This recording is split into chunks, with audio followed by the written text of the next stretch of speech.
प्यारे विद्यार्थियों, आज अपन पढ़ रहे हैं लिक्विडेटर फाइनल स्टेटमेंट। एक प्रश्न पर लेते हैं और हल करते हैं। The 10th Corporation Limited went into liquidation with the following liabilities. A has secured creditors rupees 20,000. Secured creditor rupees 20,000. Bracket में है securities realized rupees 25,000. Realized from securities 25,000 rupees. B have preferential creditors rupees 6,000.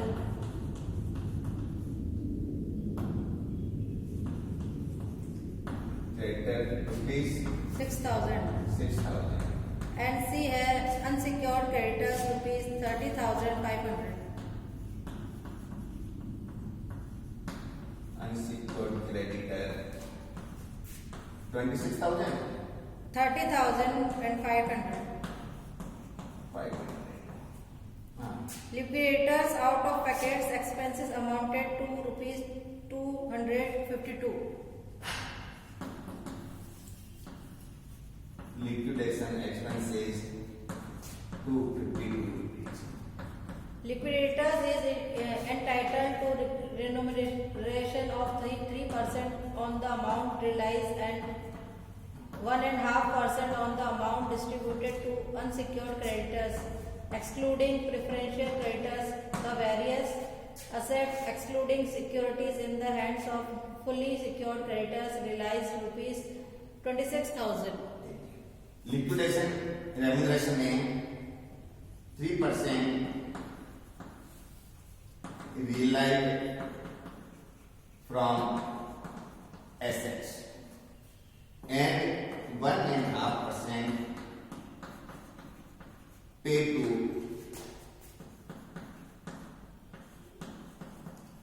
unsecured creditor other than preferential credit. ठीक है, हाँ, ये प्रश्न की information है। अब अपन बना देते हैं liquidator final statement account.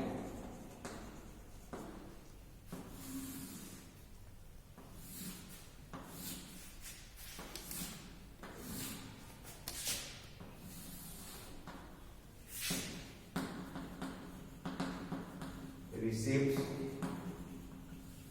amount, payment, amount।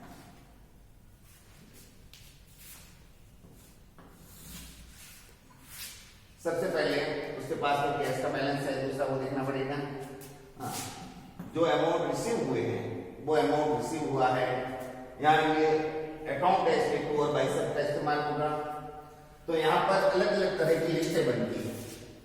तो ये पढ़ाने से पहले मैं आपको बता दूं, लिस्ट ए बनती है जिसमें अमाउंट रिसीव होता है ऐसी संपत्तियां जो किसी के पास में गिरवी नहीं रखी हुई है। उन संपत्तियों से जो रियलाइज होता है वो लिस्ट ए में आता है। लिस्ट बी में आता है ऐसी संपत्ति जो किसी के पास में गिरवी रखी हुई है, उस गिरवी वाले अमाउंट को पेमेंट करने के बाद में सरप्लस अमाउंट बचता है तो लिस्ट बी में आता है। सी में पेमेंट होता है प्रेफरेंशियल क्रेडिटर को, डी में पेमेंट होता है डिबेंचर को, ई में पेमेंट होता है अनसिक्योर्ड क्रेडिटर को, एफ में पेमेंट होता है प्रेफरेंशियल शेयर होल्डर को और जी में पेमेंट होता है इक्विटी शेयर होल्डर को और एच होता है डेफिशिएंसी। अब देखो, सबसे पहले अपने पास अदर संपत्तियों से रिसीव हुई है, वो पॉइंट अभी लिखना है। Other assets 26,000. Received from other assets वो है 26,000। अब ये रिसीव वाला कॉलम है, ठीक है, तो ये है receive from other assets 26,000।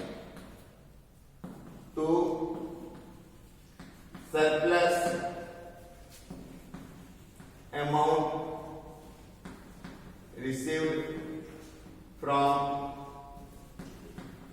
secured assets, और सिक्योर्ड एसेट से अपन को प्राप्त हुए संपत्ति जिसको गिरवी रखी हुई थी वो उससे 25,000 रुपए मिले, जिसमें से 20,000 रुपए अपने सिक्योरिटी क्रेडिटर को पेमेंट कर देंगे। पीछे अपने पास बचे 5,000। अब टोटल पेमेंट मेरे पास है 21,000 रुपए। अब जो पेमेंट करना है उसमें बारी आती है सबसे पहले बाय लिक्विडेटर रेमोनरेशन। अब लिक्विडेटर रेमोनरेशन है जो एसेट्स रियलाइज हो रही है उस पर 3%, तो 3%। अब एसेट्स कौन सी रियलाइज हो रही है, तो ये जो सरप्लस एसेट्स से प्राप्त हुए वो प्राप्त हुए 25,000, जिसमें से 20,000 रुपए मैंने पेमेंट कर दिया सिक्योर्ड क्रेडिटर को, पीछे बचे 5,000। तो ये secured creditor plus secured creditor से जो 80 मिली है वो एसेट से, और प्लस अदर एसेट से मिली है, और अदर एसेट से मिली है 26,000। दोनों पे कमीशन मिलेगा, और ये बना 51,000 का 3% होता है 1,530 रुपए। तो ये इसका हुआ 1,530। साथ ही साथ एक अपन को और पेमेंट है, और वो है लिक्विडेटर रेमोनरेशन होगा पेमेंट का 1/8% ऑफ जितना पेमेंट करना है वो अमाउंट अपने पास अभी उपलब्ध नहीं है, करने के बाद फिर अपन को पता चलेगा। फिर बारी आती है प्रेफरेंशियल क्रेडिटर। प्रेफरेंशियल क्रेडिटर और प्रेफरेंशियल क्रेडिटर का अपने पास अमाउंट है उपलब्ध। हाँ, इससे पहले एक लिक्विडेटर एक्सपेंसेस की बारी होती है, वो पहले पेमेंट करना है लिक्विडेटर एक्सपेंसेस, और एक्सपेंसेस अपने पास उपलब्ध है 250 रुपए पेमेंट करना है। क्यों 252 रुपए? हाँ, 252 रुपए लिक्विडेटर एक्सपेंसेस जितने हैं उतने पेमेंट करना है। फिर अगली बारी आती है अपने पास पेमेंट करना है प्रेफरेंशियल क्रेडिटर। प्रेफरेंशियल क्रेडिटर और प्रेफरेंशियल क्रेडिटर का अमाउंट अपने पास उपलब्ध है 6,000 रुपए, और 6,000 रुपए आराम से पेमेंट हो जाएगा क्योंकि राशि अपने पास उपलब्ध है 26 और 5 29,000 रुपए, इसलिए पेमेंट दोनों आराम से हो जाएगा। अब प्रेफरेंशियल क्रेडिटर का पेमेंट करने के बाद में अपने पास आता है पेमेंट करना डेबेंचर का, और यहाँ पर डेबेंचर उपलब्ध नहीं है। और फिर पेमेंट आता है अनसिक्योर्ड क्रेडिटर का। तो अब यहाँ पर लिखते हैं अनसिक्योर्ड क्रेडिटर। अब अनसिक्योर्ड क्रेडिटर का पेमेंट करना, और अपने पास अनसिक्योर्ड क्रेडिटर का अमाउंट है 30,500, जबकि ये पेमेंट करने के बाद में अपना अमाउंट इतना पास उपलब्ध नहीं है ताकि इसको पूरा पेमेंट हो सके। तो मेरे पास जो पेमेंट उपलब्ध होगा उसके अनुसार चलूंगा। मेरे पास अमाउंट उपलब्ध है 30,000, ये टोटल अमाउंट था 31,000। 31,000 में से मैंने 1,530 रुपए दिए रेमोनरेशन के दे दिए, उसके बाद में 252 रुपए ये दे दिए, और 6,000 रुपए ये पेमेंट दिए। तो टोटल पेमेंट हो गया 1,530, 252 और 6,000। 2 5 3 8 5 और 2 7 6 और 1 7 7,782 रुपए का पेमेंट हो चुका है अब तक। 1,530, 252 और 6,000। पीछे बचे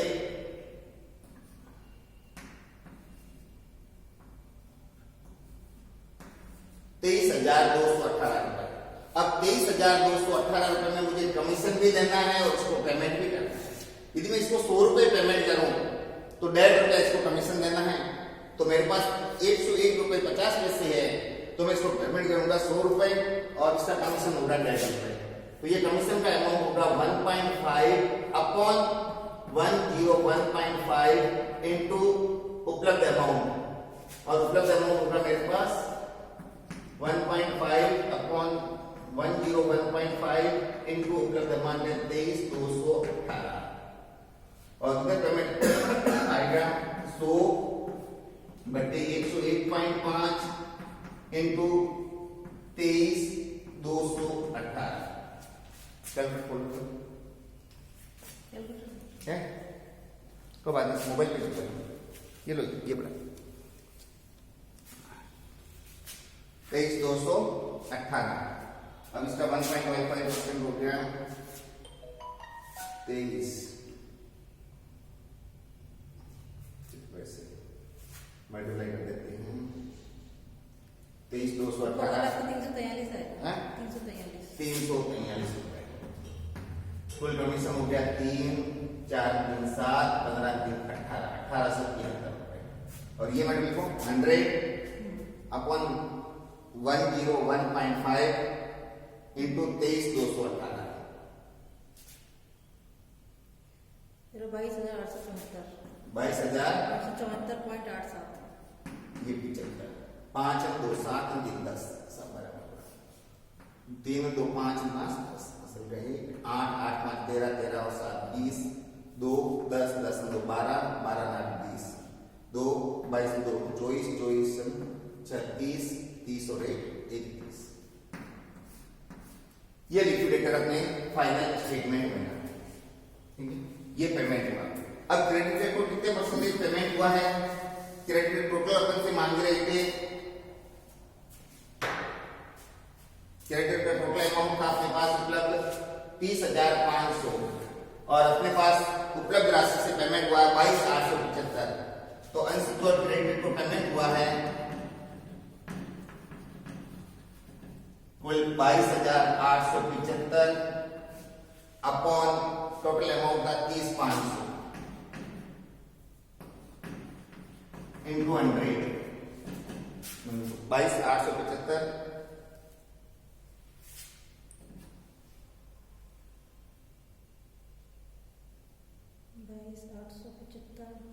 बट्टे 305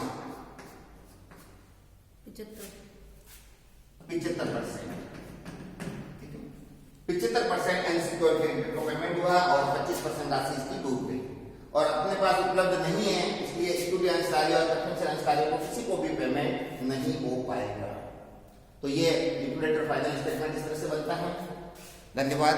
कल अपन और इसके बारे में पढ़ेंगे।